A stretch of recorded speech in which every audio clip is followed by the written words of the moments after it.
Hey guys, welcome back to another video. Today I'll be discussing my top 10 least favorite Mario games of all time. So yeah, let's begin. At our number 10 spot, we have New Super Mario Bros. For the Nintendo DS.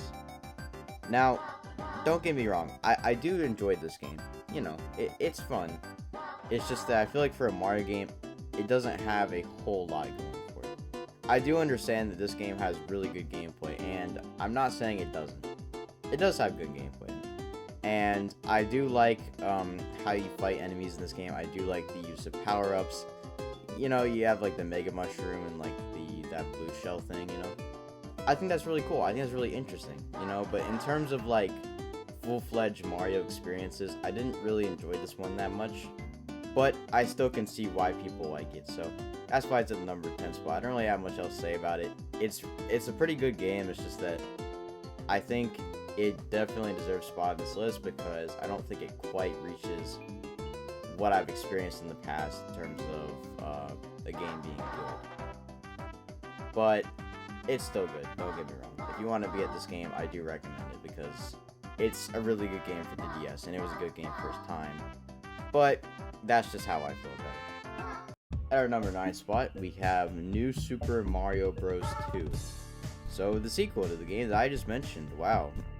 I'm very creative with my lists, but yeah, this is basically the same thing, but coins. Who knew you could get rich in a Mario game? Wow. In this game, coins do kind of serve a purpose. I mean, if you get like 1 million coins, I think you get something special.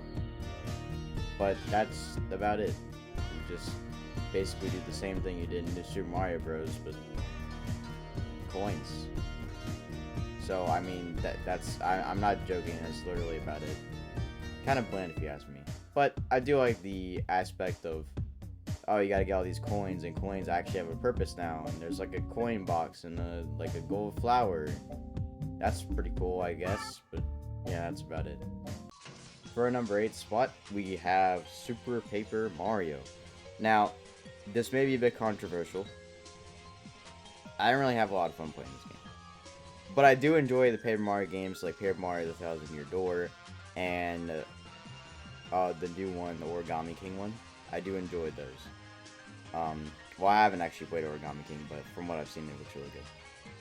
But for this game, I don't know, I just felt it was kind of lackluster. Like, I don't think there's much of a combat system in this game.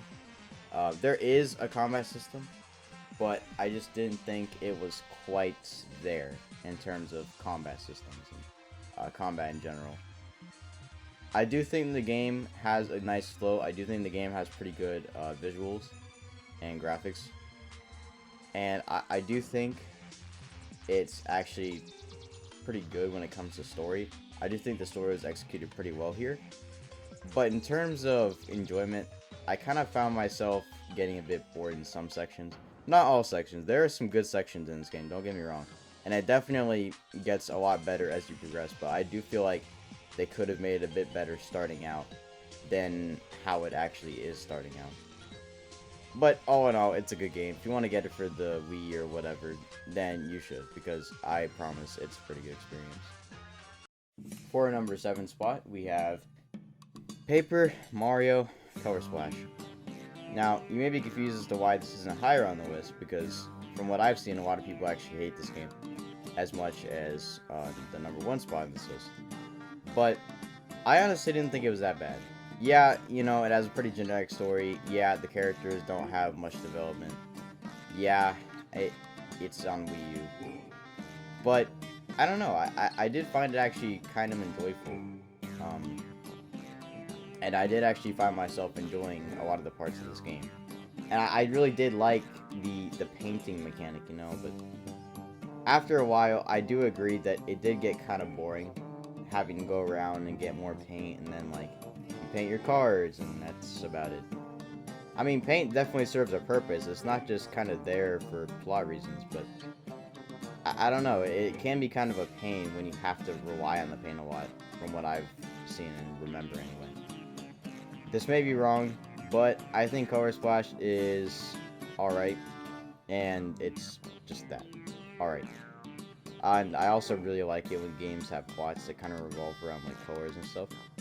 I do think it could have been executed a bit better, but all in all, it was alright, I guess. If you want to get this game, then you can, but I wouldn't really recommend it. For our number 6 spot in this list, we have Mario Run. So, this is a mobile game. So obviously it's not going to be as good as, say, you know, a console game or a different kind of handheld game. But it's alright. And it's just that. It's alright. It's very streamlined, it's very basic, but I do think it gets the job done for a mobile game. But man, that $10 payment that you gotta do to play the rest of the game, man, that hit me hard when I was younger, you know. Not saying that's necessarily a bad thing. I understand that, you know, they have to make money somehow, and it's a lot better than some of the other games later down the list. But it kind of hits you, you know, it really hits you hard. They thought it was gonna be a free Mario experience, and then, you know, $10. That's great. But all in all, it is very streamlined. I understand why they made it streamlined, you know, for like phones and even iPads. I put it on iPad when it came out because I remember begging for this game when it came out. I don't know why. But yeah, that's the Mario Run experience. It's a streamlined mobile game. I don't really have anything else to say about it. For our number 5 spot, we have Mario Party Island Tour.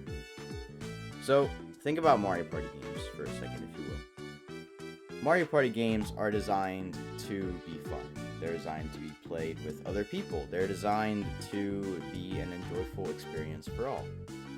So what happens when you port that to a 3DS and you take away a lot of the multiplayer kind of elements and you replace it with the 3DS and its features?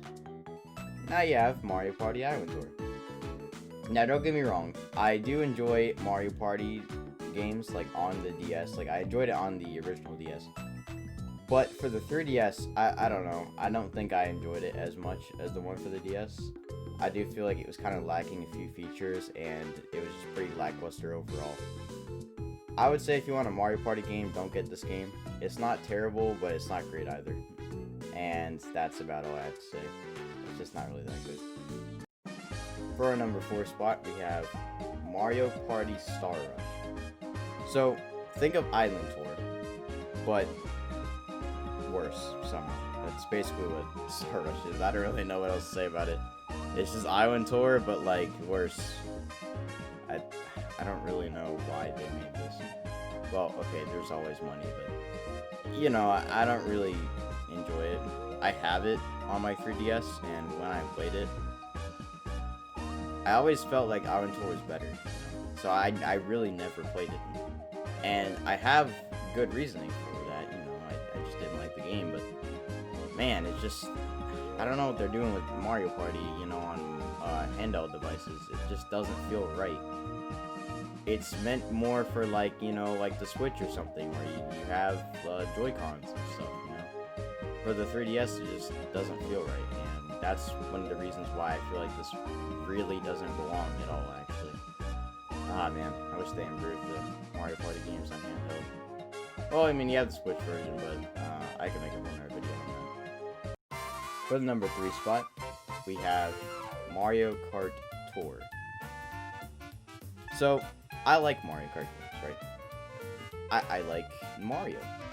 You know, so I thought logically that Mario Kart Tour would actually be pretty cool, because, you know, they did alright with Mario Run, and, you know, it was Mario Kart. Mario Kart's pretty fun, right?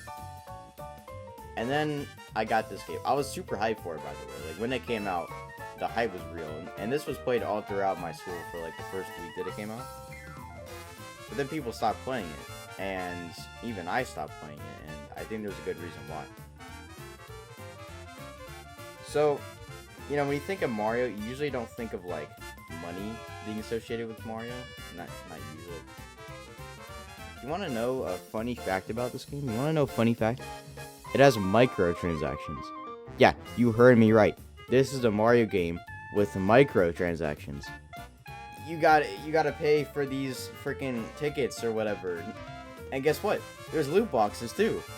In a Mario game, again. Why are there loot boxes in a Mario game? it doesn't make sense. And like a lot of the good characters, a lot behind these loot boxes, basically all of them are. As far as I remember anyway. They might have changed it, but I doubt they did. But that doesn't change the point that there are microtransactions in a Mario game. Yes, technically there were a Mario Run too, but that was a one-time payment. In this game, there are microtransactions that are not one-time payments. You can buy as many as you want. You can get all the gems in the game for, what, like $100 or something? Yeah, I'll pass. But aside from the microtransactions, the gameplay itself is just your typical Mario Kart game, just streamlined for mobile devices. It's nothing really special, but the microtransactions definitely take a lot from this game, and I wish they weren't there or they were handled better than how they were handled in the end. So, yeah, basically Mario Kart, but depressing. For our number 2 spot, we have Mario Maker for the 3DS. Why? I don't know why. But yeah, Mario Maker for the 3DS exists, and it's as awful as you would think it is. This game cost someone in my family $40 to get. I didn't pay this myself, which I'm glad I didn't pay for it myself. But I feel bad for whoever got this for me, because I don't remember. Because this is just very bland. It's just Mario Maker, but like without a lot of the features that the original had. It cut like 50% of the content from the game. You can't even upload your levels. I mean, like Street Pass, I guess, but does anyone even use that anymore? No. You have the Switch. So, literally, the only thing you can do in this game is just mess around the editor for yourself and play courses made by Nintendo. That's literally all you can do. It's so boring. And yeah, the courses made by Nintendo are alright, and that's why it's not number 1. Because, you know, number 1 spot's a lot more bland than number 2 spot. But, if it didn't have those Nintendo-made courses, this would literally just be messing around in an editor. And that's it. So, yeah.